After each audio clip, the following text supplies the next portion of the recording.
Welcome to the 5 o'clock news. I'm your anchor, Trevor Fitzgerald. This is my co-anchor, Sean Lane. We have exciting news to bring you today.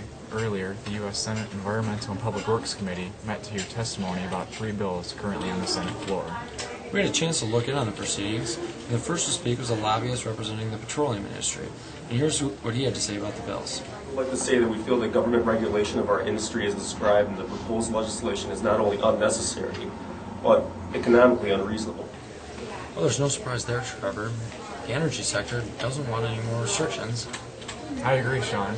Now let's see what the environmentalists have to say. Next up was Nick Slocum of the National Resource Defense Council. We are devoted to protecting and building upon environmental laws, including the Clean Air Act, which we helped to lobby for.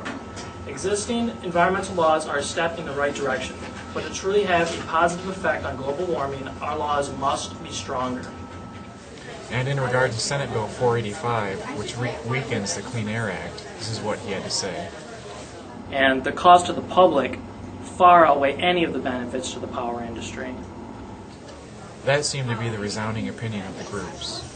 The environmentalists met strong resistance on the Senate panel from Senator James Inhofe, a Republican from Oklahoma, during the Q&A portion. Here's how he introduced his comments. First by saying, I do not believe there is global warming. I've expressed my opinion before, so I'm not going to do it again due to time constraint. He then proceeded to ask the automotive industry questions aimed to help their cause. Do you think the regulations like 1554 would make you uncompetitive? But then, if it wasn't passed, you would then be more competitive? The environmental groups weren't so lucky. They were asked questions for just the opposite reasons. I want to say that renewable energy is virtually limitless, and theoretically you could provide the entire country with its electricity needs by taking today's solar photovoltaic, no one even idea what that is, and pointing in 100 square miles of Arizona desert. Theoretically, I can swim around the world. I'm still going to get eaten by a shark, alright? That statement didn't make much sense. Yeah, perhaps you should go swim around the world then. We had a chance to catch up with Bradley Lutz of the auto industry after the proceedings. Well, we feel that the current situation for the automotive industry is somewhat acceptable, but we feel that any additional legislative any actions by the legislature to further limit the actions of the auto industry in terms of increased restrictions could hamper our market share and would further hinder any economic benefit or economic progress that the auto industry could make and as a result the American people would be able to make. After such comments from Senator Inhofe during the Q&A, we wanted to pick his brain a little more to see why he feels so strongly the way he does, or to see if it was working at all. There's a whole constituency of scientists that say that global warming does not exist. They need more evidence. NASA themselves said that the ocean levels have not. Do you name any scientists?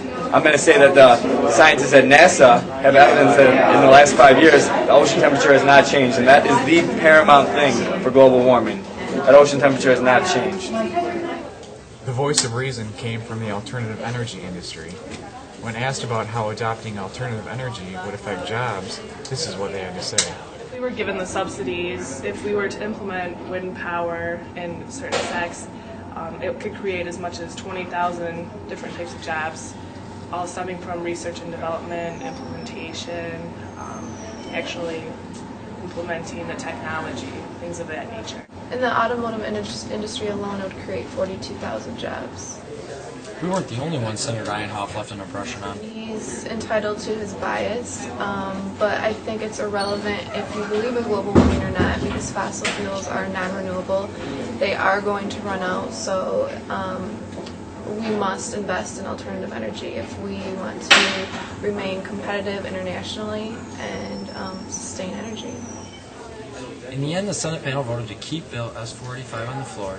The other 2 bills, S-309 and S-1554, were approved and sent to the President. Tune in next week, and we'll update you on their progress, as we know this debate is far from over. I'm Sean Lane. And I'm Trevor Fitzgerald. And for all of us at GBL Studios, good night and good luck.